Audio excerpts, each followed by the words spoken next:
Thank you very much. Good afternoon, everyone. It's always interesting to be the first one after lunch. I have 45 or so slides to bore you with and lull you all to sleep. But we wanted to give you some updates on One Record and our digital leadership charter, as well as the forum that we run around that. Also around our collaboration with FIATA, there's a couple of areas that specifically touch on ULDs in there. One of those is actually the development of shipper-built ULD guidance material that's underway right now. Also our plan around sustainability, what our strategy is for tackling some of those issues, what we're actually working on, and lastly, the ULDB updates. So I wasn't kidding, there actually are a lot of slides. I'm going to try and go through a few of them relatively quickly, but they'll be available to you so you can have them to review. So just to give you a little bit of a history as to why we're talking One Record. So way back in 2005, and even slightly before that actually, we started talking about going from paper-based documents to electronic versions of that same. So we have lots of documents in air cargo, obviously, and we were trying to say, okay, well, how could I replace each one of those one by one with an electronic version? That's lasted for many, many years. And e-airway bill itself, we hit a little over 85%. In fact, some places were 100%, other places a little bit less. And at that point, that's sort of critical mass. The remaining percentage is actually, you know, you're kind of never going to get them. Those are scenarios that just, they're what we would call corner or edge cases, and they're really not going to be able to come on board. E-freight as a whole, so e-freight where all of those documents would have been replaced by electronic messages. Penetration, let's call it insignificant. And at the time we had still an average shipping timeline of 5.5 days, and it was substantial. So in order to move forwards, we said, okay, well, we need to talk about going from these paper-based turned into electronic documents to actually data sharing. So sharing data truly and data focused the entire time. So that's where One Record comes in place.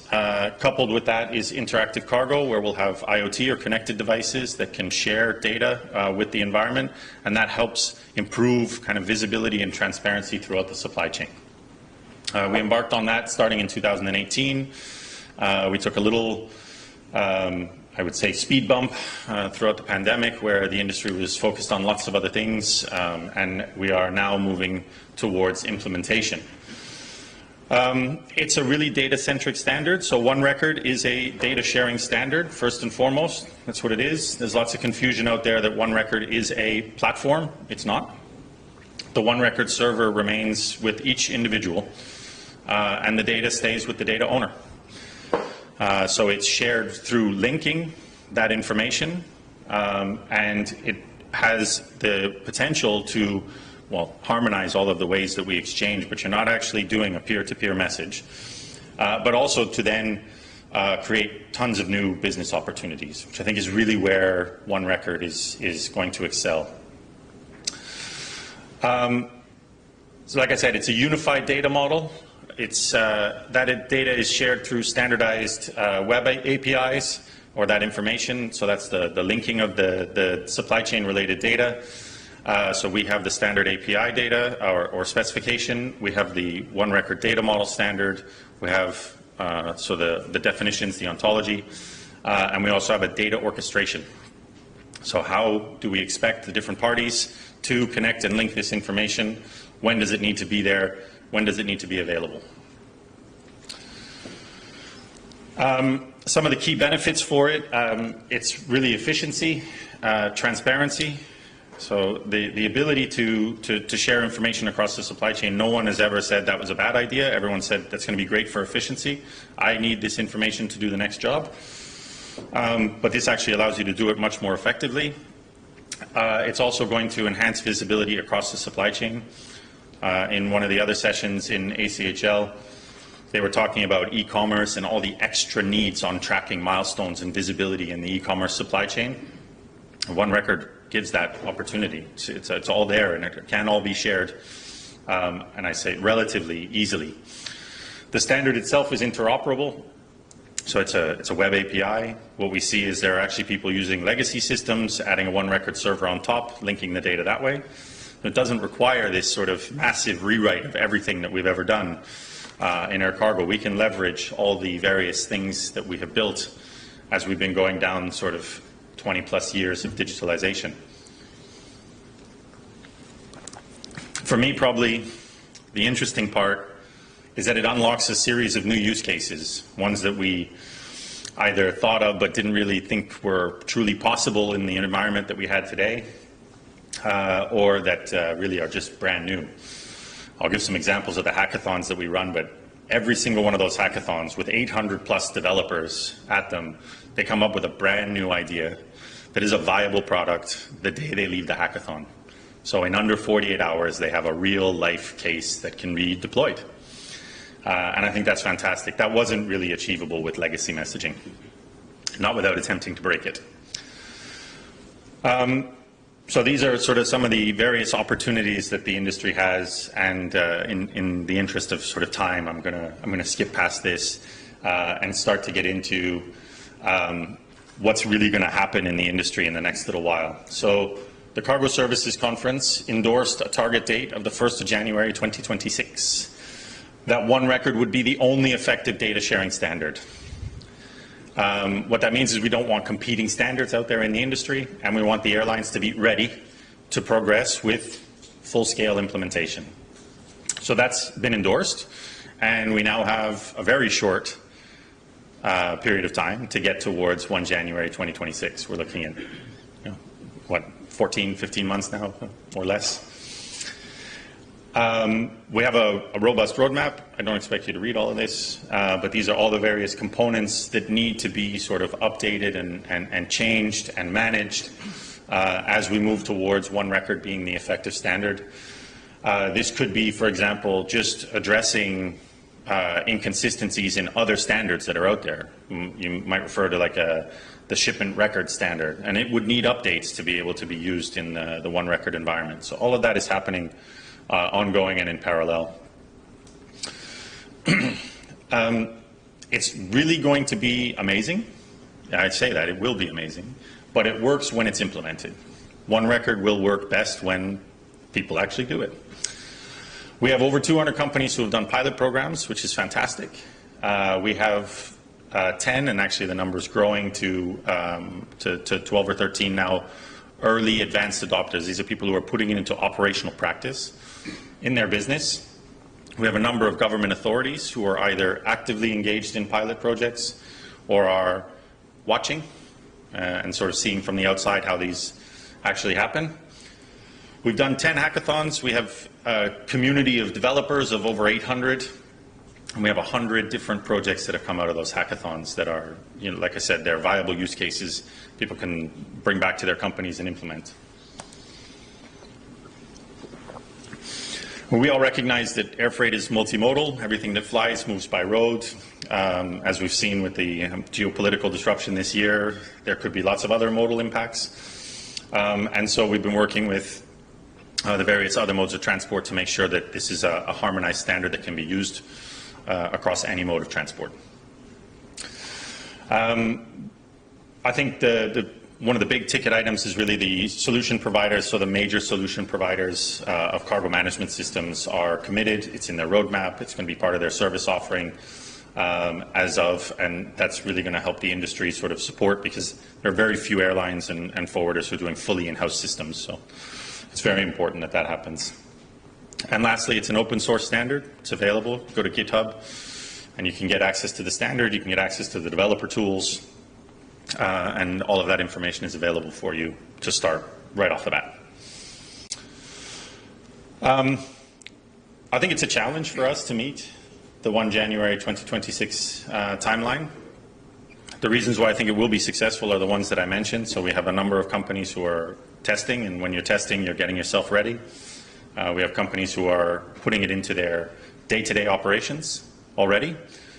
And we have commitment from the major cargo management systems as well to incorporate it into their roadmaps. And it's either happening or already happened. So I think in that respect, while there is lots of work to do and there's plenty of change management at an industry level as well as an internal company level, we recognize as an industry that this is where we need to go. And so I think we're going to be ready to implement, ready to scale up as of 1 January 2026. Let's take a look at a relevant use case that came out from one of our proof of concepts. So this was Cathay Pacific, GLS Hong Kong, and Demerco. This was from Singapore to Cebu. It was semiconductor thermal paste, so it's relatively expensive product, high value, requires a fair bit of control, and basically they used an IoT device to track and trace via the customer's own API. And that's what starts to get really interesting, is that we didn't go with sort of a closed loop airline only or airline to handling agent, but actually extended out to the forwarder and using the customer's actual own data in the linked data environment. And we coupled the interactive cargo standard and the one record standard and tested it so that the forwarder was actually able to monitor the entire journey, all the different shipment milestones, as well as the condition of transport and physical GPS location when that wasn't geofenced. So that was, a really good example of where we see IoT devices, which we have lots of, and they're starting to appear even more at the package level, as well as at the ULD level, and being leveraged in this way. I think it is, and this is an open question actually for you all, is what does it take to make ULD tracking and monitoring with one record a reality? And it's a question I'd like you to sort of take and go home and start to think about how you might actually try and accomplish that. We have IoT data, there's more and more and more of it. APIs, we're getting much more comfortable as an industry to use APIs. There are fantastic digital tools out there that are going to help you do some of this track and trace. So I think we're right on the cusp, or in fact, we've tested and proven that it can be done. And I think it's time definitely for the industry to start to move towards doing this in a real time and leveraging it sort of globally. The Digital Leadership Charter and its forum, I'll just give you a little bit of background as to why we started this. We were looking at, coming from the Cargo Advisory Council, that's the heads of airlines who advise IATA on the priorities of the industry, that they wanted to accelerate digitalization. So they wanted to see what tools, what levers could we pull to make it happen a little bit faster.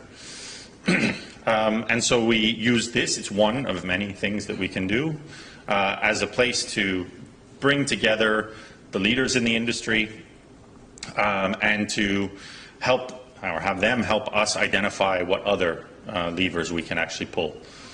We developed 5 guiding principles, and the focus was really on aligning the various stakeholders. So it's not just airlines in that room, it's airlines, ground handlers, IT service providers, and ULD manufacturers as well.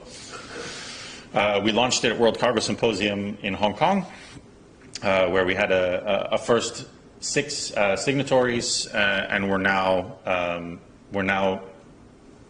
at the first forum we were 12 executives. We're now 26 executives, and I think the number of companies is nearing 25 of actual signatories. I would say that everyone is welcome to join. Doesn't matter where you are in the supply chain. You'll see what those guiding principles are, and you can actually even take a little readiness checklist to see where you're at in your digitalization journey. But we sort of sit down and we talk about what is it that's important and how is the industry actually going to be more digital faster. And then we can put some of those into place. So we have a little checklist for people, and then they can recommend various industry initiatives that we might take up or that we might promote that others would take up directly. So you can join as well if you want to scan that. You'll go right to the page and you can get involved. If you want to talk to me about it afterwards, please feel free.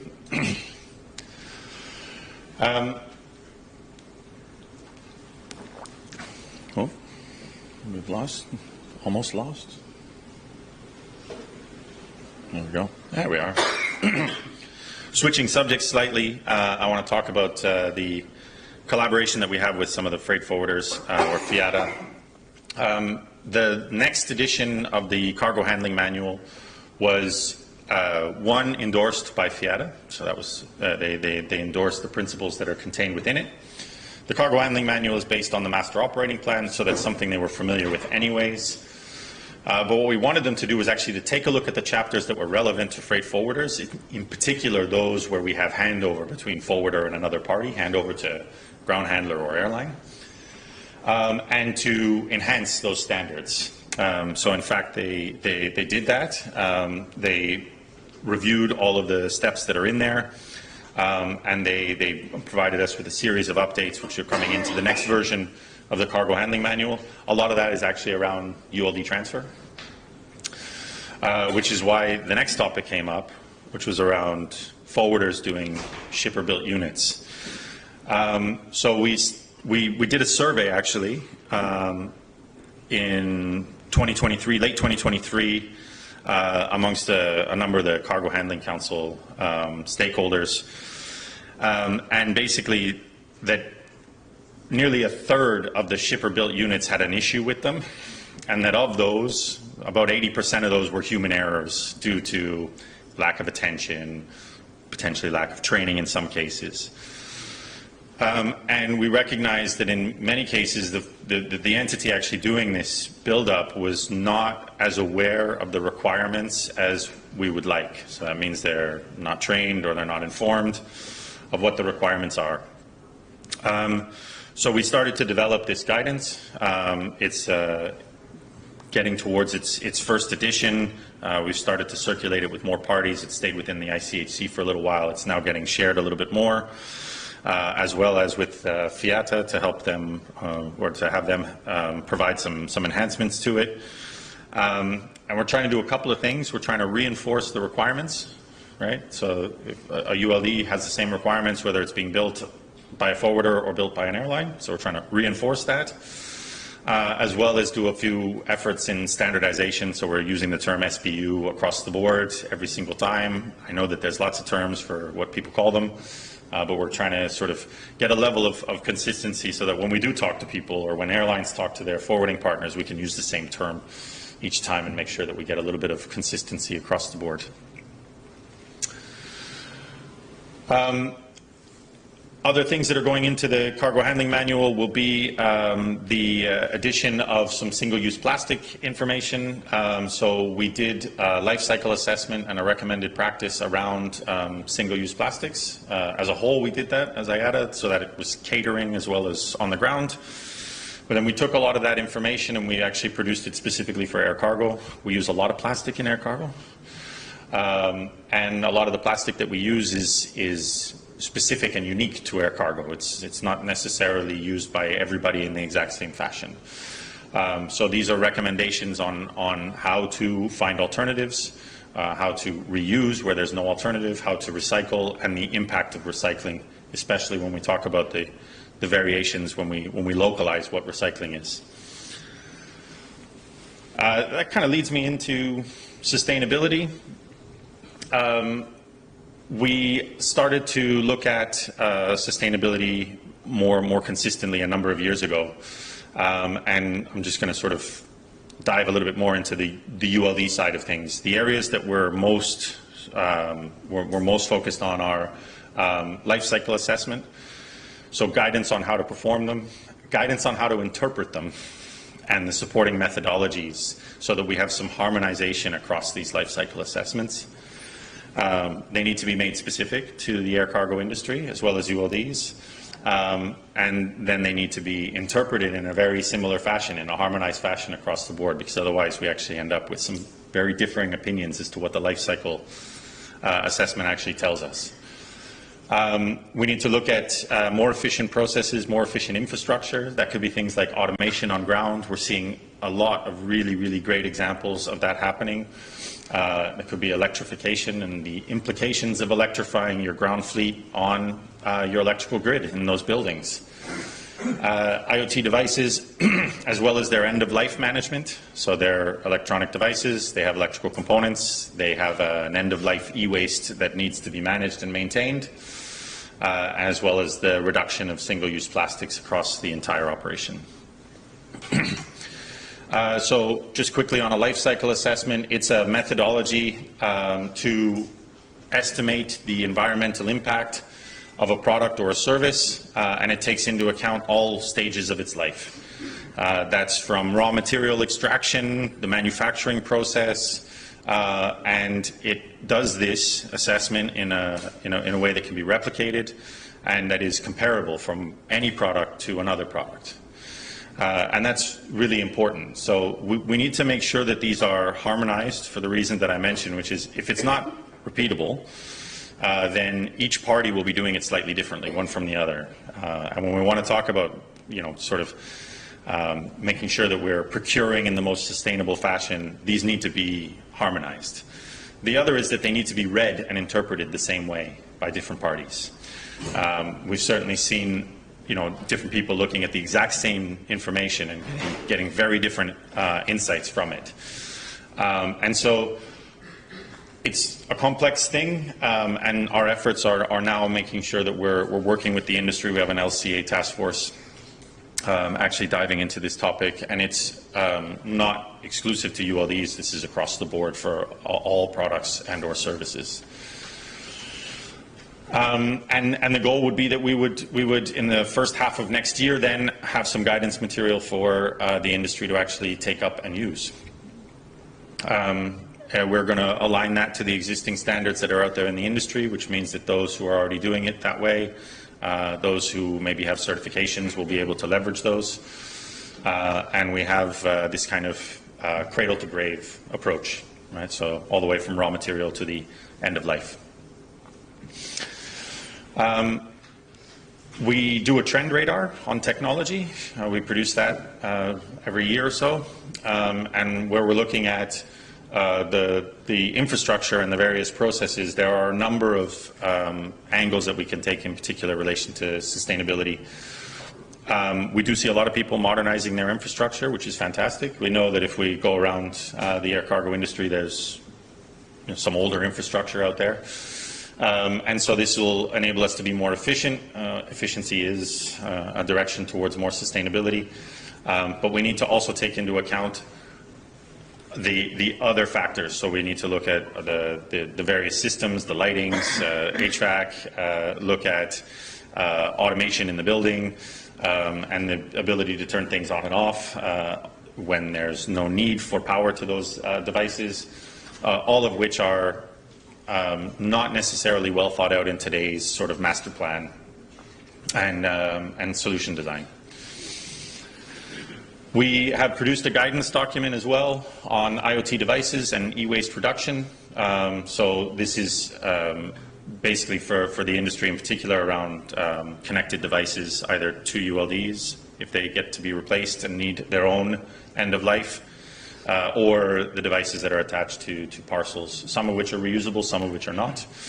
But these are the sort of the best practices from the industry on how to manage them, because we're going to see a lot more of them. They're going to help us actually solve many of the challenges, but they bring with it their own challenge to be addressed. And we've already sort of touched on the single-use plastics and our efforts to reduce plastic waste in cargo handling. I think the one thing that we can say here is to take a look at what plastic's actually being used in your building and search for those alternative approaches. And we've started to see that when people take that kind of angle to it, they very quickly come up with some very interesting ideas, and they don't limit themselves to sort of, oh, well, it doesn't exist. There's not a tarp that I can use, one-to-one that is now a reusable one. But they start to come up with other ways to actually approach the problem. And so we've added all of those different things to the cargo handling manual. That's in the next one that you'll see coming out. So they're available to everybody as guidance, and then specifically we take that and see how we can adapt it into the standards themselves. Also wanted to give you an update on the ULD board. Some of you may have been there, so you can feel free to correct me when I say it wrong. I was not there. So just a quick update on the latest membership from the ULDB and some of the things that they're looking to, or some of the next meetings rather. So in the spring, together with SAE or just before the World Cargo Symposium in Dubai, they'll look at, we're actually doing a WCS, a ULD forum, standalone. We've had it as spotlight sessions inside other tracks, and we're going to sort of take it out and give it an opportunity to have its own session, as well as be featured in part of the discussions during WCS. And then there'll be a few other follow-on meetings to come. Probably one of the biggest areas is looking at the development of lithium-ion cell fire testing requirements for fire-resistant containers and covers. If I can say that I understand that it's complex, and I know that we've been debating the complexity for a while, and it is taking far, far, far too long to come up with a standard that can be used by many parties. And so, you know, the group, the ULDB, is doing a really good job at trying to get it to a simple, usable standard, and we start from there. And I think the industry, given the amount of lithium batteries that are moving by air, the amount that are contained in equipment and moving by e-commerce in various channels, could be direct freight, could be mail, could be whatever. It's a huge issue for the industry to make sure that we have a standard that is usable, understandable, and can be incorporated into a risk assessment. They're also looking at the adoption of competency-based training and assessment approach for all of the ULD training requirements. That's the approach that we're taking for everything across cargo. It started with dangerous goods. Before that, it actually started with pilot training requirements, and it really focuses on that assessment and the competency of the individual when they're done, and less so on the kind of how you get trained, much more on what am I capable of after the training, and does that correspond to what my job is on a day-to-day basis. We've been migrating some of the working instructions that are currently in the ULD regulations into the cargo handling manual, trying to minimize repeats, because typically when we do that we end up with standards that are out of step with each other. But we see that a lot of ground handlers are using the cargo handling manual on a day-to-day basis, or incorporating that as their own basic operating procedures. So the more ULD working instructions we can get there, the more visibility the ground handlers then have on what the requirements are. And then we're able to kind of create some tools and help people sort of guide as to where that various standard came from. We provided some clarification on ULD airworthiness versus serviceability. A lot of that actually is very helpful, in particular for on the ground, right? There's some helpful in the production and in the operations, as well as in repair and maintenance. But I would say that a lot of the questions that we tend to get are with ramp operations, saying, well, how could I perform that given check that you've identified when it's built and it's sitting on a dolly and I'm just pushing it onto an aircraft? So clarifying these things and showing what actually should be checked before pushing it onto an aircraft is super helpful in making sure that we maintain efficiency, but we also don't lose anything on the safety side. And we're proposing some ongoing amendments into the AHM standards. That's the Standard Ground Handling Agreement between airlines and handlers, and the Service Level Agreement, again, between airlines and handlers, because there are a lot of third parties involved in the ULD operations in new ways that were perhaps not envisioned by those documents when they were first created.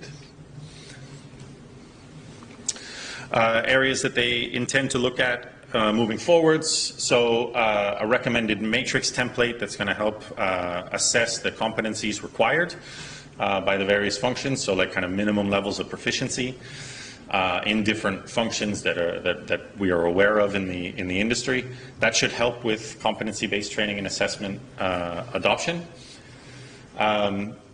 Clarification around the temperature-controlled containers, active versus passive, working on that with the Live Animal and Perishables Board, who oversee perishables, pharmaceuticals, as well as live animals, and SAE. quick show of hands, who's familiar with GADM, if I say that acronym? No one. Fantastic. So GADM is the global, thank you, Glenn. Appreciate that. Global Aviation Data Management. That is where we have our incident taxonomy and all of our incident data, as well as all of our flight data, right? So anything that's being shared at a flight level, anything that's being shared at an incident level is all inside this global program called GADM. It's where we derive insights like turbulence aware. It's where we derive our safety report from. And right now, if you look at those things, you'll see that there is minimal mention around ULDs, if any, in many cases. So we're trying to improve the taxonomy so that we can actually get that insight and pull it out, put it into reports, or sort of give that back to the industry. And often that requires us to sort of categorize those reports differently, and that's why we look at improving the taxonomy, which is kind of the definitions there. We have the ability with our OneSource platform to list capabilities that exist around the industry. So we're evaluating whether ULD repair stations would be useful for the individuals to look at. And also, we have on there now approved tracking devices. So these are devices that airlines have approved, and then they can go onto the system. We can see which ones they are. We can see which airline has approved them, which will facilitate the adoption. And then when it comes to the ULDs, then the ULD board is going to be involved in sort of saying, okay, well, if that's on the ULD, then we want to make sure that we have an oversight of that. Ongoing promotion of pilot testing for one record for ULD tracking. I think that's a fantastic use case that we need to explore a little bit more. We've done some, as I mentioned, and now we need to see how we can get that into operation and scaled up. And the ULDR section 9 on the handling side of things, they're going to translate that into an industry master operating plan, what we call an overlay. So it just basically shows on the master operating plan how ULDs kind of flow throughout that. And then ongoing work around aircraft part, the definition of, and working with the Cargo Services Conference, who sort of set the standards on all of that. And with that, I went over 30 minutes, sorry. That's the end of what I wanted to provide you in terms of updates. I'm happy to answer any questions if there are, as long as there's time remaining. But thank you very much for your attention.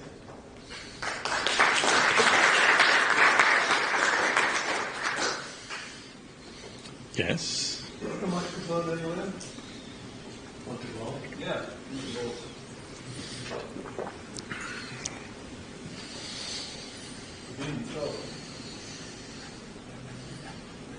Turn it off. He's working on it. Oh. He needs to come to life.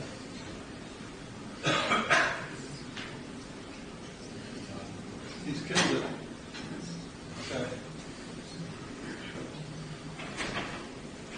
Microphone.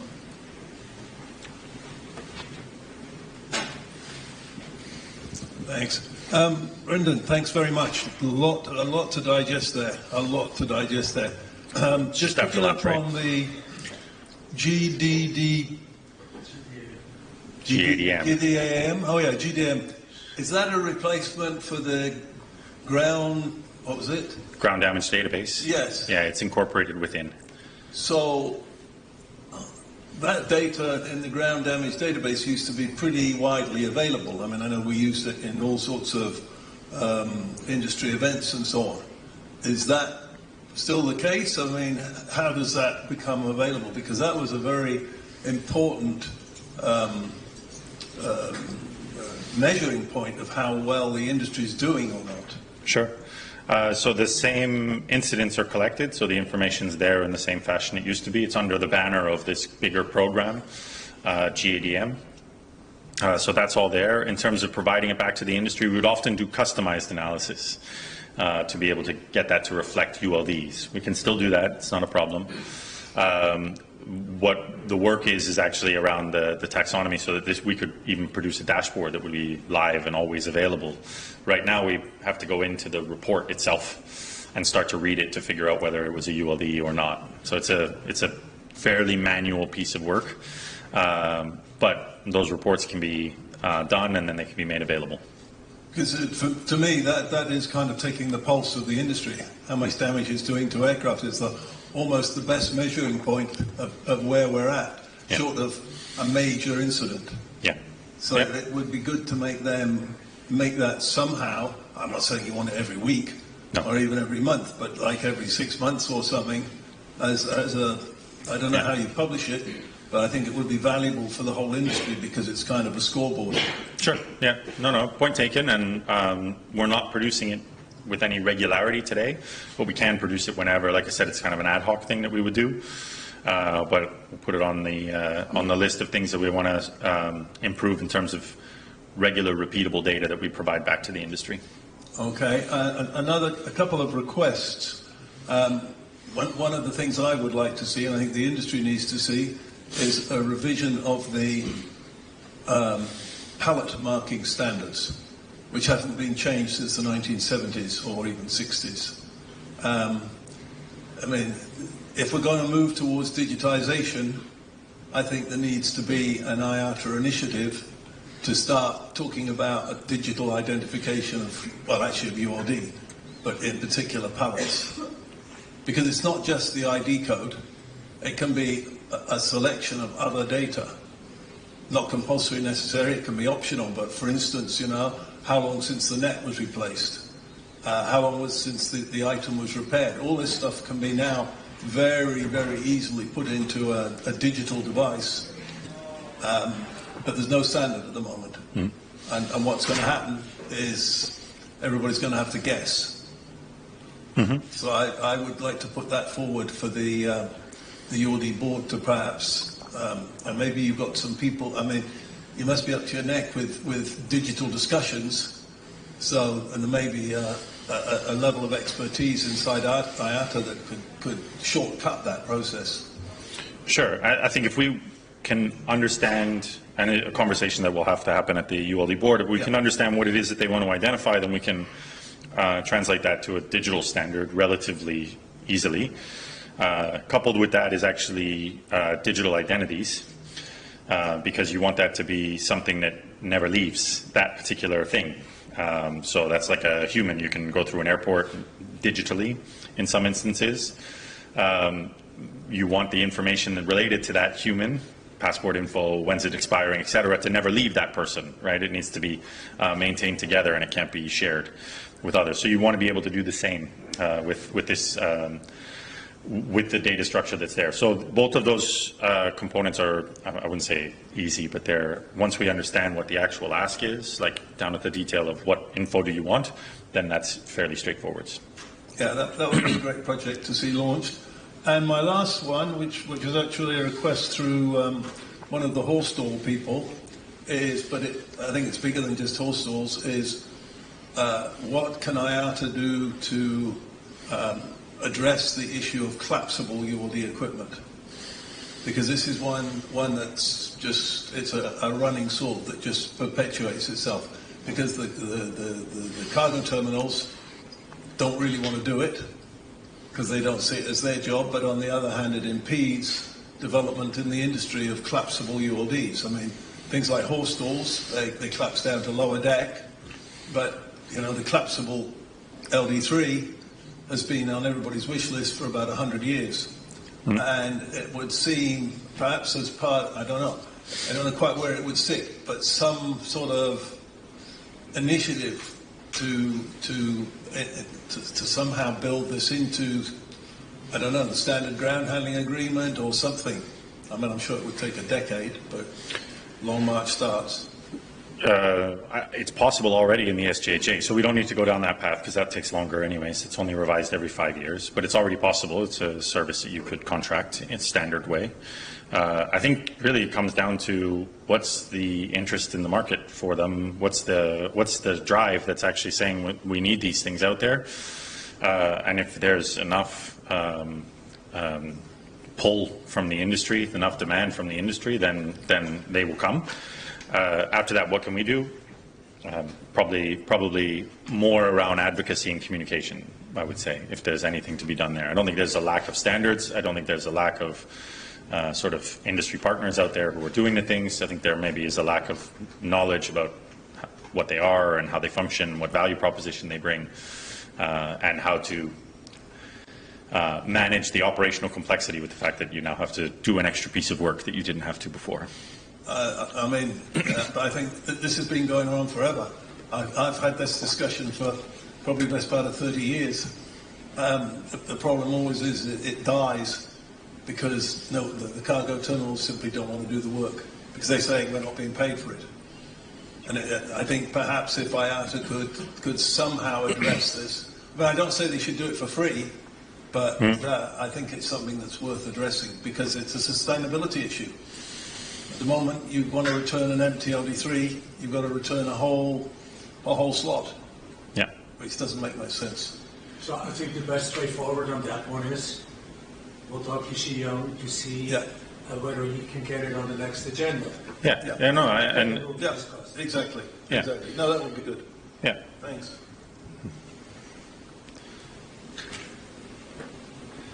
Any Okay. other questions? Anything else for Brendan? You're off the hook, Brendan. I appreciate that. Thank you very much.